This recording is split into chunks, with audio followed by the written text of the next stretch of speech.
What's up, YouTube? I wanted to talk to y'all today a little bit about our budget. It's working great. We've already got the motorhome, as you can see.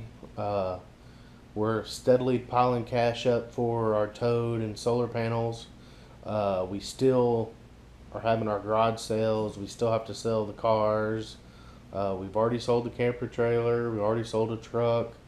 And like I said, the budget's working fabulous. We're still going out and hanging out with friends at certain places. We don't spend a whole lot of money, and we try to do it at people's houses or have them come over. And we don't make everything. We have to say no a lot, which is hard. You want to go and hang out with your friends, but we're gonna have the freedom to hang out with them all the time in the end. So you sacrifice a little bit now for the reward later. But when it comes to the budget, the way we do it is, and it's kind of the way I've done it for a long time, I like to use a calendar. I like to write it down. A lot of people use the computer or their bank account or whatever. Call me old fashioned, whatever you want, but I like to be able to see it. And I'm all about keeping it simple. So on the calendar, every bill that doesn't change is wrote down on the calendar. Every payday is wrote down on the calendar for Brandy and I. So we both know when we're getting paid. We both know when the bills are due. And what we did is you have to account for every dollar. Every dollar that comes in, you have to find a home for it. So it's the same thing as like when you're in the RV.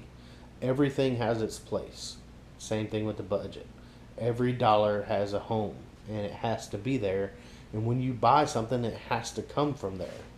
So in the previous video about saving money, I talked about we pull the amount we need for the week out in cash, and we don't use the debit card. Excuse me. Itchy. Need to clean up. Renaissance is over.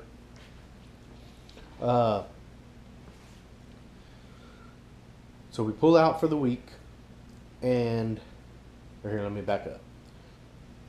So we determine how much money's coming in per check, hers and mine. Then once we know how much that is, we go on the minimum. So let's say you're going to make $100 this week. Next week you make 150. Next week you make 200, and the week after that it's back to 100. We do the budget at $100. So you pick the lowest paycheck you think you're going to get, and you base everything on that. Anything over that you make is a bonus. That's great. But you figure your budget for the least amount that you're going to make. Okay, so then once you figure out how much money's coming in, you figure out how much money's going out. So you figure in your rent or mortgage, your electric bill, your water bill, your trash bill, your insurance, your car payment, your internet, your cell phone bill, your food, gas. You figure out each one of those, and you do those on the high side.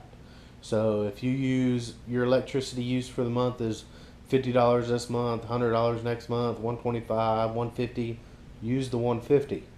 Anytime it's under that, it's a bonus. You're going to save money that month. So now, once you know what's coming in and then what's going out, there's money left over. Now, the money left over has to go somewhere. So that's your motorhome fund. That's your solar panel fund. That's your Toad fund. That's your whatever. Okay? So I do it. I like cash. I like it in cash. So if I know I got these bills to pay and this, I pull it out cash and I put it in an envelope. So my play money, which is some of the money that's left over, play money has an envelope. Motorhome has an envelope. Gas money has an envelope. Grocery store has an envelope. Leo has an envelope for the dog. And then when Leo needs a haircut, I go to that envelope and I pull money out for Leo's haircut. I don't get Leo's haircut with money out of the gas envelope. I don't go to the grocery store and use Leo's money. When I go to the grocery store, that money comes out of the envelope. And what it is before I go to the grocery store, I'm not going to be swiping the card. I'm going to have to go to that envelope and get $100 out or get $200 out, whatever I'm going to spend at the store.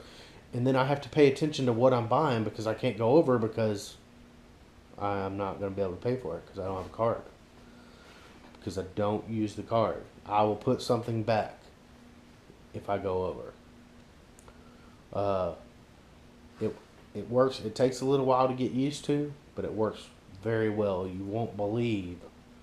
I mean, the motorhome envelope was growing and growing. I mean, now it's turned into solar panels and the tow car fund, but it just keeps growing and growing. Well, same thing with the gas envelope. Same thing with the food envelope.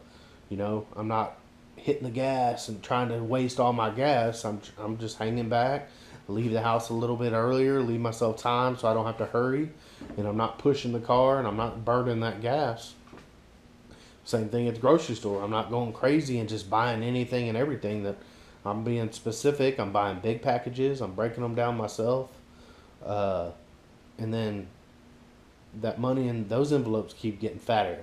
Well, once they get to an extent where I'm putting in the next, and it's plenty of money in there, I'll pull a couple hundred out and put it in the motorhome fund or the Toad solar panel fund. And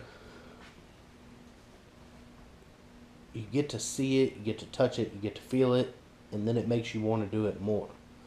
If it's in the bank and you're like, oh, yay, you get to see a number, it's just ones and zeros on a computer screen, you get direct deposit, it goes in there, you use your debit card, you're really not working for money, you're working for ones and zeros in a computer. If you get it and feel it and touch it, you worked hard for it, and then try not to give it away. Because, like everybody says, you know, this money is your freedom.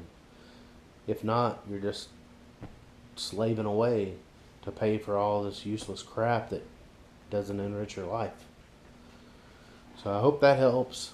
Let me know if you have any questions or if you have any ideas. Shoot them my way. I'm all for saving money. All right, guys. Y'all have a great day.